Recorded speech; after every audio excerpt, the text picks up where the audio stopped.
Olá, vamos fazer uma questão linda de física. Você sabe quando o professor fala que a questão é linda é porque é a coxa, mas é linda, linda, linda, então é mais a coxa ainda. Pois é.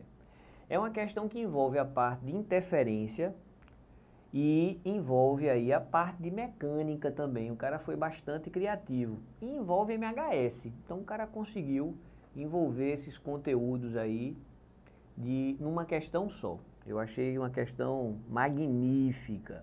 Mas vamos lá, fazer a leitura da questão. Olha só, antes de fazer a leitura da questão, eu vou fazer um resumo do que o cara vai dizer pra gente.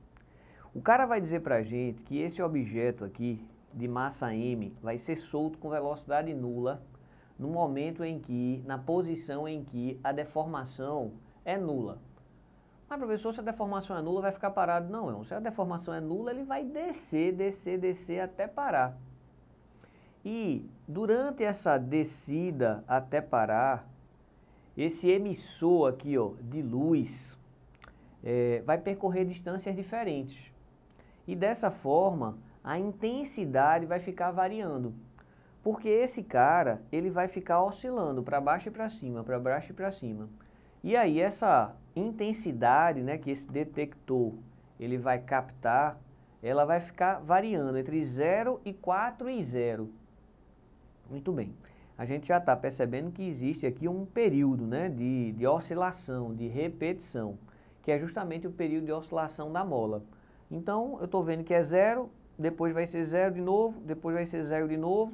Então, já posso tirar que o período de oscilação dessa mola é 2 microsegundos, beleza? Deixo guardado. Isso aí é uma informação que a gente vai utilizar naquele conteúdo de MHS. Período de um oscilador massa-mola, 2 microsegundos. Muito bem. Mas e aí, professor? Como é que a gente faz essa questão? Rapaz, essa questão envolve interferência. E a interferência está associada à diferença de caminho percorrida por esses raios de luz aqui, ó. Se eu chamar esse raio aqui, né, 1, e esse raio aqui, 2, então, na prática, o que é que está ocorrendo? Que a distância percorrida pelo 2 é maior do que a distância percorrida pelo 1. O que interessa para a gente é a diferença de caminho. Então, esse vai ser, vamos dizer assim, o nosso primeiro cálculo aí, achar essa diferença de caminho entre os extremos. Como assim os extremos? Entre essa posição, que foi a posição de onde ele foi solto, e a posição que é o mínimo que ele vai atingir. Então, ele vai estar parado novamente, não é? E ele deformou uma quantidade máxima que eu vou chamar de x máximo. Então, quem é esse x máximo para começar? Nas questões que envolvem difração, que tem um desenho parecido com esse, normalmente esse x máximo é a distância entre os átomos que já é fornecida. Só que nessa questão eu preciso achar.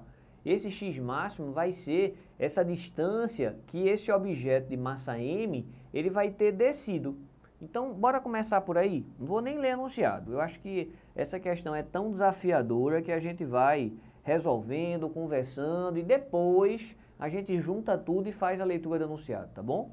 Então, a gente tem aqui, ó, esse objeto, alguém está segurando ele tem velocidade nula, mas não tem deformação, o x é 0, a mola, por isso que alguém tem que estar segurando ele. Na hora que alguém solta, né, aí ele vai descer, descer, descer, descer até parar. Então, vou fazer um novo desenho aqui, ó, ele vai descer, descer, descer até parar, e ele foi comprimido, né, um determinado valor que eu estou chamando de x máximo. Ele parou novamente aqui, ó. Como é que eu calculo esse valor de x máximo? Bem, não houve nenhuma perda, não é isso? Então a gente vai calcular por conservação da energia. Então eu vou adotar essa altura aqui como sendo a altura 0. Consequentemente, nesse ponto aqui, ó, que eu vou chamar de A, ele tem apenas energia potencial gravitacional, já que ele não tem nem movimento nem deformação. E quando ele chegar nesse ponto que eu estou chamando de B, ele vai ter apenas energia elástica, porque ele não tem nem cinética nem potencial gravitacional. Então, como a energia mecânica em A é igual à energia mecânica em B, em A ele tem o mgh e em B ele tem a energia elástica, que é o kx² sobre 2. O lance, né, que a gente precisa observar é que a altura e o x, nesse caso, representam a mesma coisa. Então, se a gente simplesmente diz que x é igual a h, a gente pode fazer uma simplificação. Então, fica mg, x é igual a kx² sobre 2. Quando a gente simplifica, a gente descobre esse valor de x, 2mg dividido por k. Guarda isso que vai ser super importante daqui a pouco, beleza? Então a gente descobriu quem é esse x. Maravilha! Então agora vamos analisar a interferência. Então a gente tem aqui, ó, essa posição inicial, em que a velocidade era 0, ele vai descer, descer, descer, e aí vai ter essa posição, vou chamar assim, entre aspas, final. Não é final porque ele vai ficar oscilando entre essas duas extremidades. Então, vai ter aqui, ó, esse raiozinho que chegou nessa situação e foi embora, né? E vai ter esse raiozinho que chegou aqui e foi embora. E vai haver, então, a interferência devido a esses dois raios. Eu tinha chamado isso de raio 1 e tinha chamado isso de raio 2. E aí? Eu agora preciso analisar qual é a diferença de caminho percorrida por esses dois raios. Bora analisar? Então, na prática, vê o que acontece. Se a gente traçar essa linha pontilhada aqui, ó, esse tamanho, que eu vou chamar aqui de um determinado valor y, e esse tamanho aqui, ó, que também é y, esse cara 1, ele percorre isso aqui, ó, essa descida mais essa subida. Mas esse cara 2, ele também tem essa descida e essa subida, mas o que ele anda mais é y mais y. Então, eu posso dizer que a diferença de caminho nessa nossa questão, ela vale 2y, deixa isso guardado. Quando a gente olha na figura, ele fornece que esse ângulo aqui entre a vertical e esse feixe de luz é θ. Então, ó, vou traçar essa linha, foi fornecido no enunciado que isso aqui é θ. Esse cara aqui é aquele x máximo, lembra? Que é aquele x que a gente calculou. Se eu chamo esse cara aqui de θ, ó, então eu tenho um triângulo aqui retângulo, eu vou tirar o cosseno de θ. Quem é esse cosseno de θ? É o cateto adjacente, que é y, dividido pela hipotenusa, que é x. Então esse y, ele é x vezes o cosseno. Então, como o nosso ΔD vale 2y, então vai ser 2x vezes o cosseno de θ. Só que quando a gente vai no enunciado, a gente percebe que o valor de θ é 60 graus. Então, se o valor de θ é 60 graus, e a gente lembra que o cosseno de 60 vale 1/2, quando a gente simplificar 2x por 2, esse valor vai ser x. Então, essa diferença de caminho é x. Ó, lá no conteúdo de interferência, a gente sempre dizia o seguinte, ó, ΔD é n lambda sobre 2. Se esse n aqui for par, vai ter uma interferência construtiva. Se esse n aqui, ó, ele for ímpar, vai ter uma interferência destrutiva. Então, qual é o lance que a gente tem que sacar? Olha só, quando a gente observa esse gráfico, a gente observa que a intensidade no início, ela vale 4 e 0. Deixa eu só chamar a atenção de algo que eu não chamei antes. A gente tem esse cidadão aqui, ó, que está numa extremidade, está num solo. Esse cara daqui, que está associado ao 1, ele não sai do canto, ele fica quieto. Isso aqui é chão, ó, ele está quietinho ali. É esse cidadão 2 que ele vai ficar oscilando para lá e para cá, beleza? Então, na prática, quando esse sujeito ele chega nessa posição daqui, o que é que vai acontecer? Nessa posição, eu sei que a repetição, né, ocorre em 2 microsegundos. Então, em 2 microsegundos, ele estaria na mesma posição. E aí não teria diferença de caminho nenhuma. Então, se não tem diferença de caminho nenhuma, né, esse n, nesse caso, ele seria 0. E 0 não tem diferença, a interferência naturalmente seria construtiva. Mas, quando ele está, né, depois de que se passa 1 microsegundo, que é a metade do período, ele está na posição mais baixa. E se ele está na posição mais baixa, a gente está vendo aqui que vai ter uma interferência destrutiva. E para ter uma interferência destrutiva é porque ele tem que ter percorrido uma distância de metade de um comprimento de onda. Metade de um comprimento de onda, em outras palavras, é a gente dizer que esse N vai ser 1. Então, ó, se eu coloco um 1, já vai dar uma interferência destrutiva, lambda sobre 2, e essa diferença de caminho é o que a gente acabou de calcular aqui, que é x. Deixa isso guardado. O que é que ele quer mesmo, professor? A gente não leu anunciado ainda.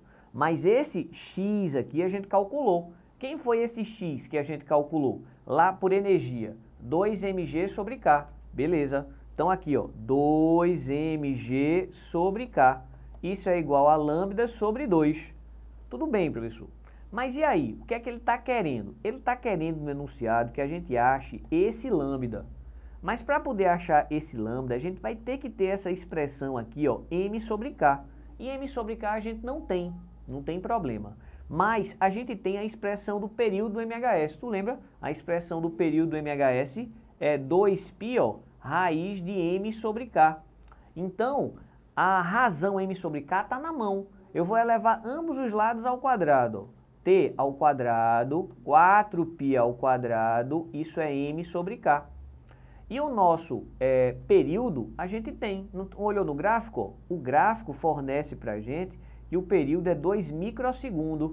Então, esse valor m sobre K, a gente tem. Então, vou colocar aqui, ó, 2 microsegundos, 2 vezes 10 a menos 6.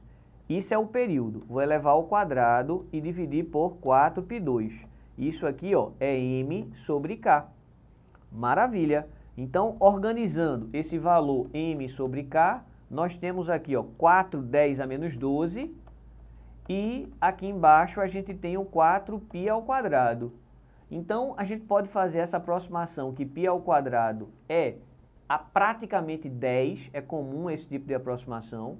Então, quando a gente levantar 10 à primeira, vai ficar 10 a menos 1, 10 a menos 1 com menos 12, 10 a menos 13. Tudo bem, professor, eu aceitei que m sobre K é 10 a menos 13.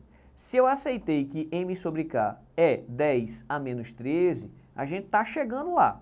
Vou pegar esse 2 e multiplicar aquele 2, 4. Eu tenho m sobre K, que é 10 a menos 13. E sei que a gravidade, ela vale 10 à primeira. Com isso, a gente vai estar achando um lambda. Então, o nosso lambda é 4 vezes 10 a menos 12 do metro. Professor, isso é a resposta da questão? É. Mas como é que você faz a questão sem nem ter lido? Rapaz, eu achei essa questão tão caprichada que eu acho que se eu fosse ler, eu iria deprimir você. Mas, agora que a gente terminou, a gente pode fazer a leitura e tentar fazer se liga, né? Se liga aí, bora lá. Dois feixes de comprimento de onda, lambda, paralelos e de intensidade I0, incidem com inclinação de 60 graus com a vertical sobre dois espelhos horizontais conforme a figura. O espelho superior encontra fixo, enquanto o inferior, de massa m, está ligado a uma mola de constante K e realiza um movimento oscilatório de pequenas amplitudes. É como eu falei lá no meio da questão. Tem dois caras aqui, ó. Um está fixo e o outro é que vai ficar balançando, beleza? Muito bem. O espelho inferior é liberado em t igual a 0. T igual a 0, esse espelho vai ser liberado. E aí, ele é liberado a partir do repouso e da posição em que a mola encontra-se relaxada. E aí a gente fez o cálculo para achar o x máximo, lembra? Fazendo a parte de conservação de energia. Os feixes são refletidos pelos espelhos e analisados por um detector que registra a intensidade da onda resultante da superposição dos feixes. Ou seja, vai ter a interferência aqui no detector, que ora é construtiva e dá um valor máximo, ora é destrutiva e dá 0. Os resultados coletados são mostrados no gráfico. Com base nessas informações, determine o maior valor de lambda. Mas, professor, ele quer o maior valor de lambda. O que a gente achou foi o maior valor de lambda? Bem, então a gente dividiu essa questão em etapas. A primeira etapa, vou até escrever aqui, ó, etapa 1, foi a gente fazer essa parte de conservação de energia e descobrir esse x máximo que ele vai atingir, beleza? Deixa isso guardado. Depois, a gente foi fazer o que eu chamei de etapa 2, que é justamente descobrir nessa posição de maior deformação vai existir a maior diferença de caminho. Então a gente foi calcular essa diferença de caminho e descobrimos que essa diferença de caminho vale x. Essa diferença de caminho, que é o ΔD, ele no assunto de interferência era sempre n lambda sobre 2, onde esse n poderia ser par ou ímpar. Par seria construtivo, ímpar seria destrutivo. Então, o que é que a gente aqui admitiu? Deixa eu só organizar essa expressão para você se convencer de algo. X é igual a n lambda sobre 2. Quem é lambda daqui? Lambda é 2x sobre n.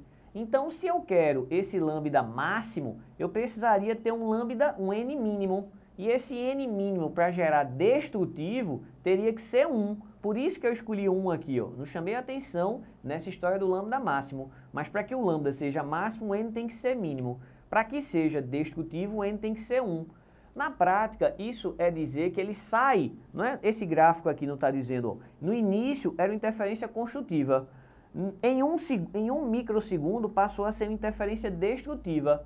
O que foi que mudou? Foi o percurso. E esse percurso mudou em quanto? Em meio lambda, né? Meio lambda gera interferência destrutiva. Por que, professor, meio lambda gera uma interferência destrutiva? Meu irmão, se eu tenho essa onda aqui, e coloco uma igualzinha, a interferência aqui, se eu somar, ela é construtiva.